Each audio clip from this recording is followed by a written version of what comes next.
question of the constitutional oath thus settled, there remained another, which was perhaps the most delicate of any that could arise. Would Napoleon communicate or not? The service book and the French ceremonial both stipulated that the sovereign should communicate twice of preparatory communion on the evening before or the morning of the consecration, and a Thanksgiving communion at the Mass following the consecration. Even at Reims, the King of France communicated twice, which gave an opportunity for an interesting ceremony. The Emperor at first had consented to conform to the service book. At first, extract from the ceremonial had been printed containing the following under the Articles 16, 17. At the moment of the communion, the Grand Elector and the Lady of Honor will take off their Majesty's crowns. Their Majesties will rise from the little throne and will go alone to communicate. After the communion, their Majesties will return to the great throne in the same order as will have been observed in making the offerings. The Emperor, however, though he made no remark at first, felt some scruples. And no, he said to his friends, that I ought to set an example of respect for religion and its ministers. So you see that I treat the priests well and assist at Mass in a grave and attentive manner. But they know me well. And if I were to go too far, both for myself and others, what do you think of it? Would it not be at the same time both giving a hypocritical example and committing a blasphemy? In order to leave a loophole for escape, to reserve his decision, and to supply a stepping stone, he had a new edition of the extract of the ceremonial published, in which this phrase was inserted at the beginning of Article 21. If their Majesties communicate. It was about this text that a negotiation had arisen with the Pope in it. The question's definitely settled, and in the affirmative.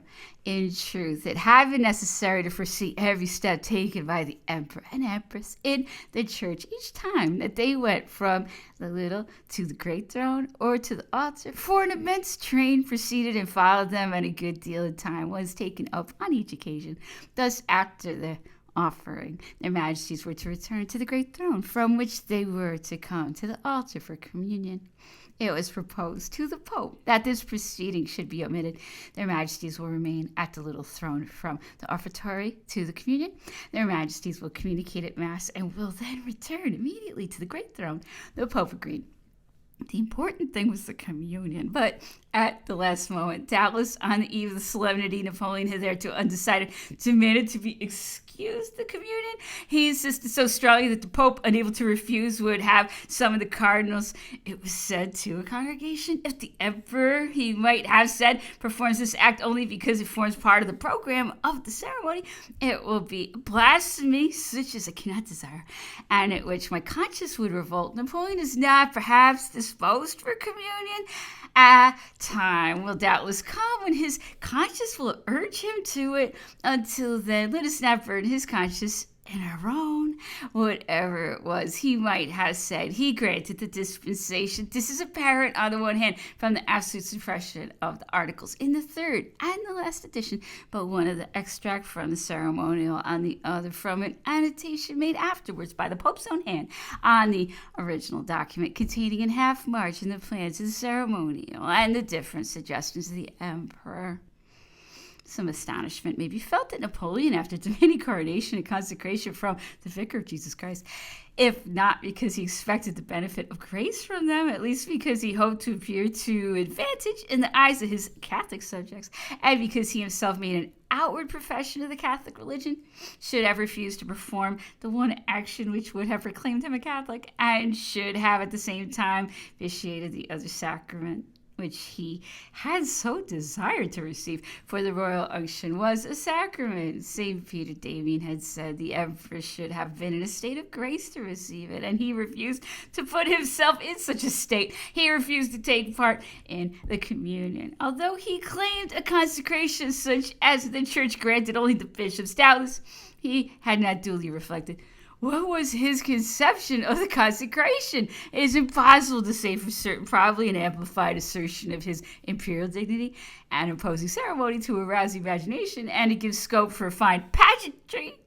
Also an unusual one, even if he could reconcile it with his conscience to receive sacrament under the form of three unctions, which was doubtful. This sacrament, which he was going to partake of alone with Josephine, did not seem to him to be the same as that of communion, a sacrament which was partaken of by every faithful Catholic and which was a matter of custom and practice. He did not fear the scoffs of his ancient companions about the consecration, for he took too great a pride in it. As regards the communion, was he not influenced by some scruple of conscience as well as by the ridicule which might be poured upon his bigotry?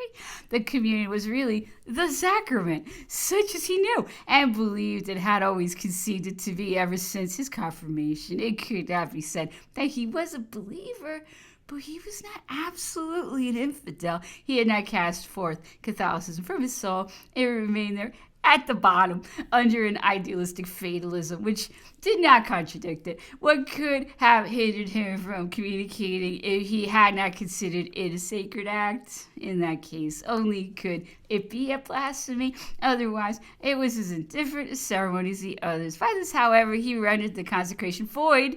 What validity in the eyes of Catholics could even the episcopal unction given by the sovereign pontiff of the church have honored of unbelieving friends who refused to show himself a Catholic and was not in a state of grace? The question of the communion was of great importance after every other point had been settled with the Pope. Napoleon raised one which was of the least importance, that of the imperial orb.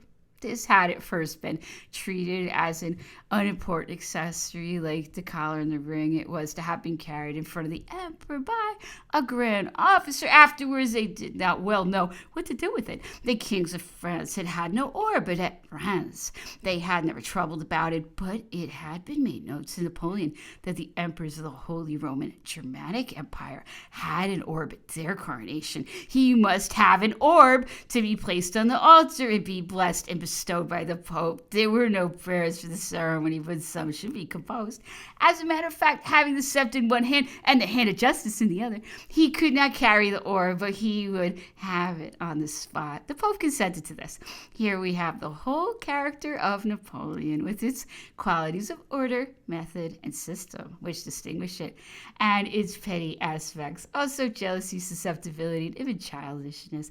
In the French ceremonial, he had found the blessing of the sword, the gloves, and the ring, but the blessing of the sword preceded the consecration, while the blessing of the gloves and the ring followed after any consequence of it.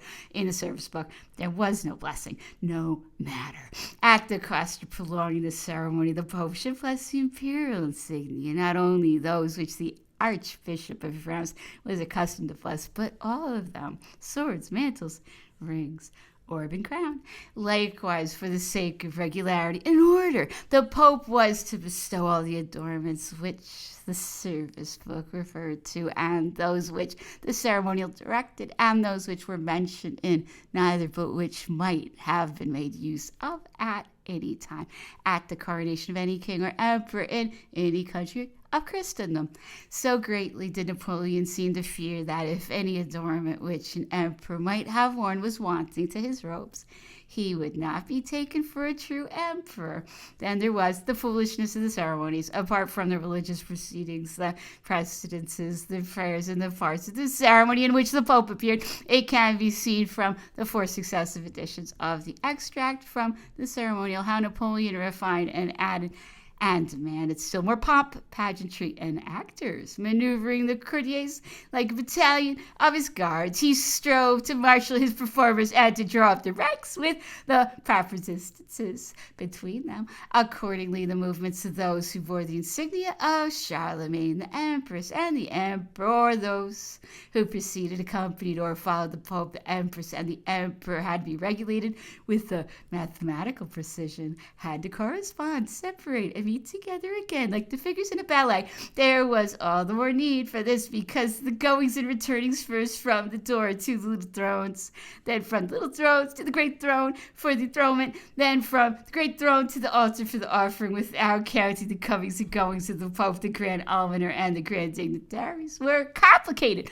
by the comparative narrowness of the passage, by the scanty width of the choir, where 200 persons at least were moving at the same time, and by the height of the platform in which was perched the great throne at the top. 24 almost perpendicular steps covered with carpet. The actors were wholly unaccustomed to grand ceremonies, 12 only of them at the most. Sigurd, Tally, Ram, Darfield, Darberg, Bertrand, Laurie, Stone, Calencourt, Rohan, Madame Darberg, and perhaps Madame de la Rochefoucauld had appeared in a court or had any knowledge of its customs, pageantry, and etiquette. And all these people at the very outset would have to perform under the fixed and doubtless satiric gaze of revolutionary France and monarchical Europe, the most complicated ceremonial which had ever been required of courtiers who had been born, bred, and educated for the service of kings, and whose whole lives, careers, and occupations had been directed towards that object.